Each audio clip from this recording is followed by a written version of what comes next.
license, recorded restriction on right of disposal, so like security in the United States, maintenance and management. Additional features of the system. As I told you, conceptually an extension of a pre-existing national right.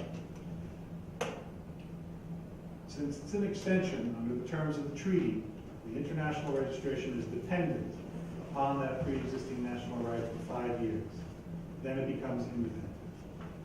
If before that time, or as a result of a proceeding initiated during that time, the basic mark is canceled, the international registration is canceled, all the designations are canceled. So there's that tie to the before. So if there is a cancellation, then it is, so assuming that my Indian registration is cancelled, then will the Indian trademark office to inform WIPO that? Yes, it's the responsibility of the Indian office to send what we call, the treaty calls a notification of ceasing of effect. The basic mark has ceased to have effect in whole or in part. The Indian office has complete control of that.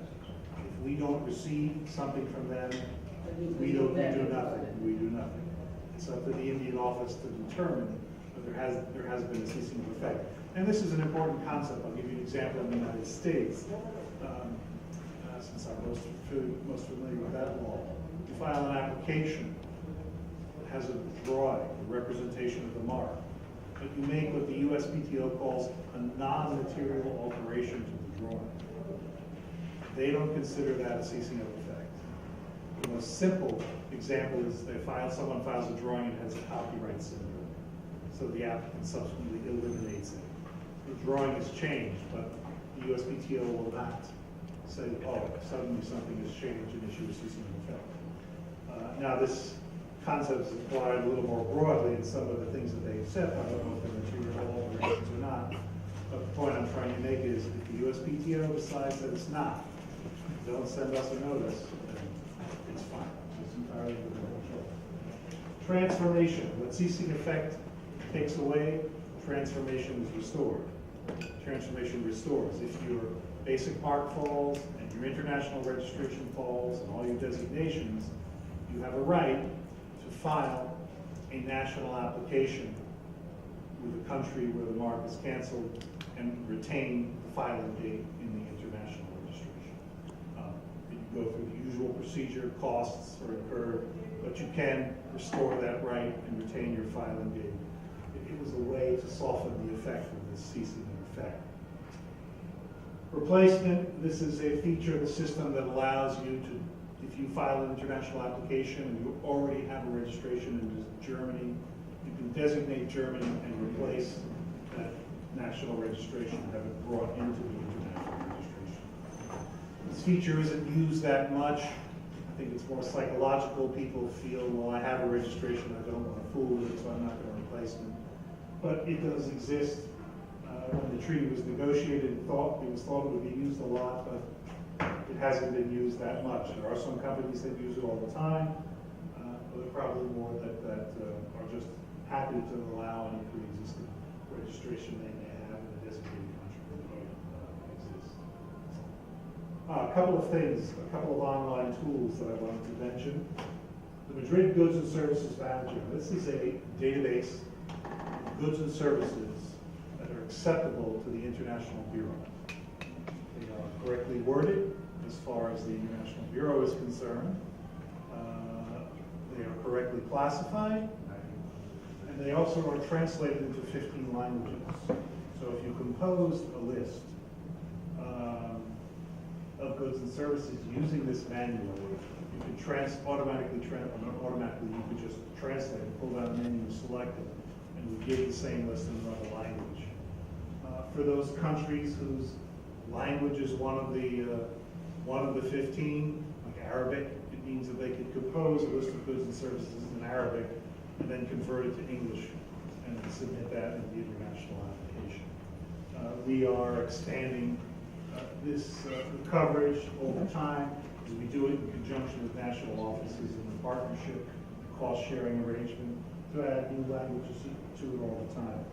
The other interesting feature about this database is that it also We've also started to ask countries to identify which terms they would not accept.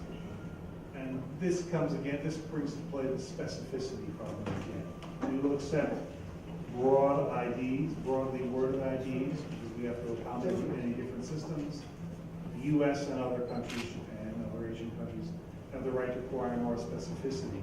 With this tool, you can compose a list, indicate that you want to designate the United States, and indicate in red which terms the US will accept.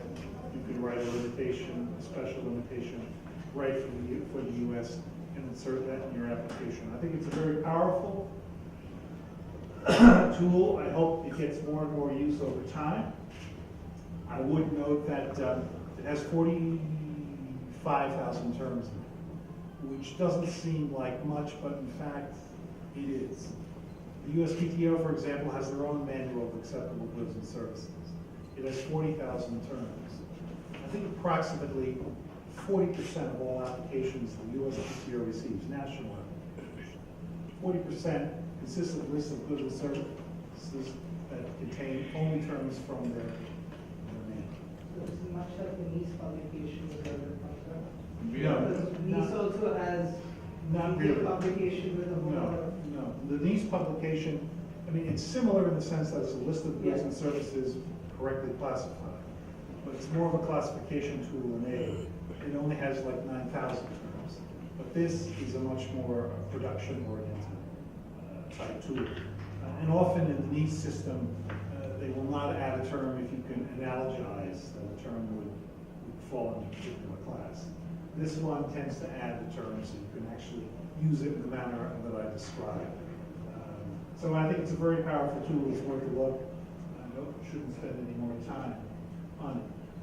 Another aspect of the Madrid system is that you can elect to have notifications from us sent to you electronically by email. These are some of the ones. The irregularity letters I talked about, provisional refusals, the interim status of the mark, final dispositions, invalidations, change or cancellation. Again, these type of things you can elect to receive electronically instead of waiting to receive them from us by paper. I think it's a very good idea for both the bureau and the user, and it's becoming more and more popular over time.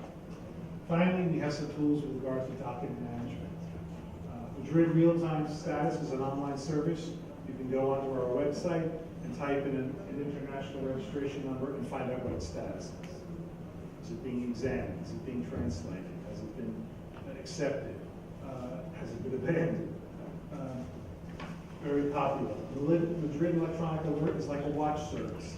You can just go on, give it a sign up, give a list of